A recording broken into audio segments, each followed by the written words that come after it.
tu es en train de faire la trigonométrie et tu es embêté par ce tableau parce qu'on ne te laisse pas faire la calculatrice. Et tu dois donc mémoriser les valeurs des cosinus, sinus et tangentes pour les angles usuels. Je vais te montrer une technique simple pour reproduire ce tableau en une minute sans devoir mémoriser quoi que ce soit. Commençons déjà par comprendre ces angles usuels se trouvent où. Alors, on a l'angle 30 degrés. On va commencer par les degrés. Le 30 degrés, c'est ici. Tu vois bien que ça, c'est le départ, c'est le 0. Et le demi-cercle, c'est 180. À la moitié, et puis à la moitié du premier cadran, on a l'angle 45. Parce que ici, là, on a l'angle 90. Donc 90 divisé par 2, c'est au milieu, on a le 45. Si on divise 90 en 3, donc on a 30. Puis le suivant, ça sera du coup 60.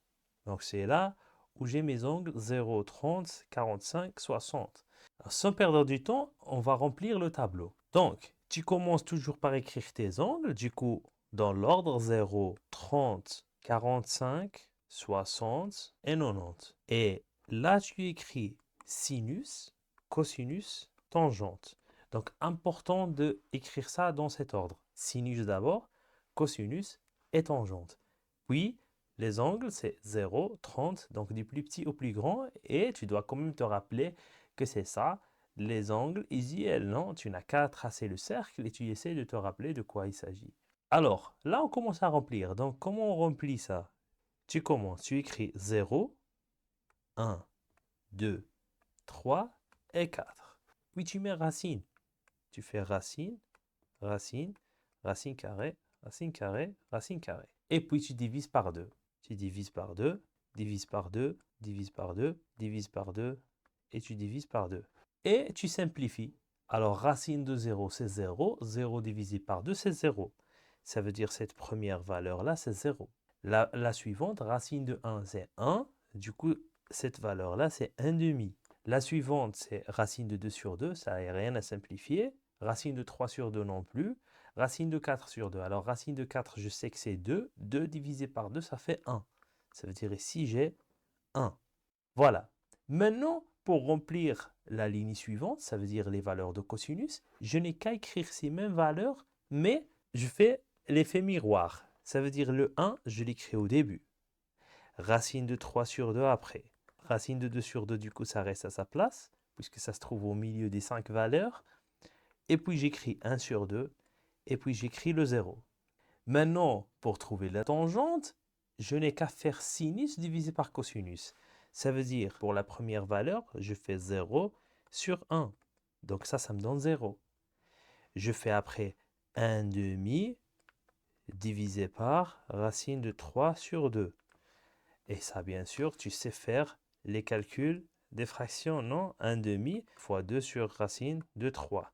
Si je simplifie ça, le 2 avec le 2, il me reste 1 sur racine de 3. Et ça, je peux rationaliser le dénominateur. Donc, je fais multiplier fois racine de 3 en haut et en bas. Comme ça, j'ai racine de 3 sur 3. Racine de 3 au carré, ça fait 3. Donc ici, après avoir simplifié, je trouve racine de 3 sur 3. La suivante, j'ai racine de 2 sur 2 divisé par racine de 2 sur 2. Donc j'ai un nombre sur lui-même. 4 divisé par 4. 2 divisé par 2. Ça fait 1, tout simplement. Et la suivante, j'ai racine de 3 sur 2 divisé par 1 demi. Donc je fais les mêmes calculs qu'ici. Donc ça veut dire que je fais fois l'inverse de 1 demi. Ça veut dire fois 2 sur 1. Je simplifie avec le 2. Et je trouve racine de 3 sur 1. Que je peux écrire racine de 3. Et la suivante, tu vois qu'on a 1 divisé par 0. C'est pour ça qu'on n'a pas de tangente 90. Parce que ça fait math erreur. Alors, ça dépend de quelle orientation tu es et en quelle année tu es. Mais tu peux avoir besoin que des degrés.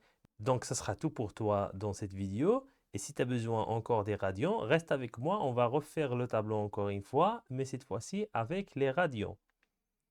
Donc, les angles usuels en radians, je sais que ça c'est le 0 et ça c'est pi. Parce que le tour complet c'est 2pi.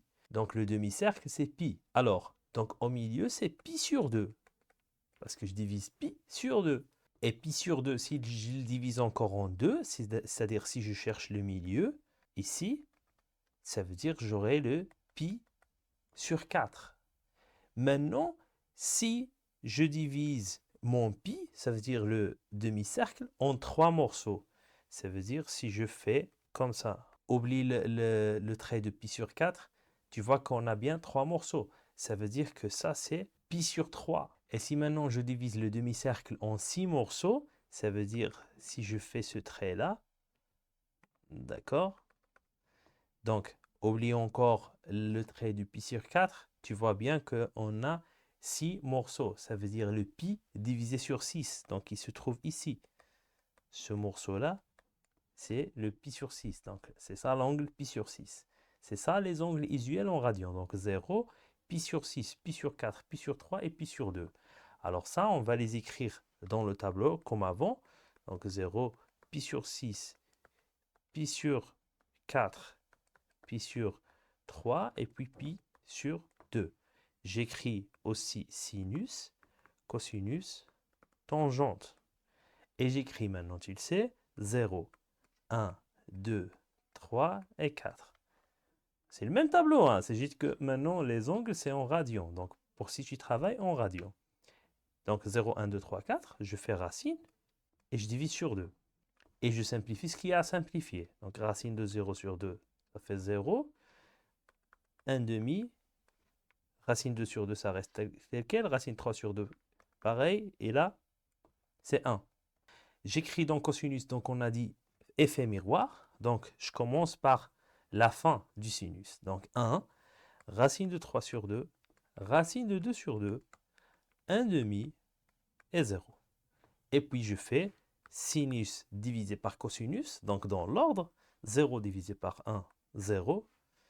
1 demi divisé par racine de 3 sur 2, donc on a vu que on avait les calculs avant, c'est racine de 3 sur 3. Racine 2 sur 2 sur racine 2 sur 2, ça fait 1. Racine de 3 sur 2 sur 1 demi, ça fait racine de 3. Et puis 1 divisé par 0, on n'en a pas. Voilà, si tu as bien aimé la technique, laisse-moi un petit j'aime et partage avec tes amis.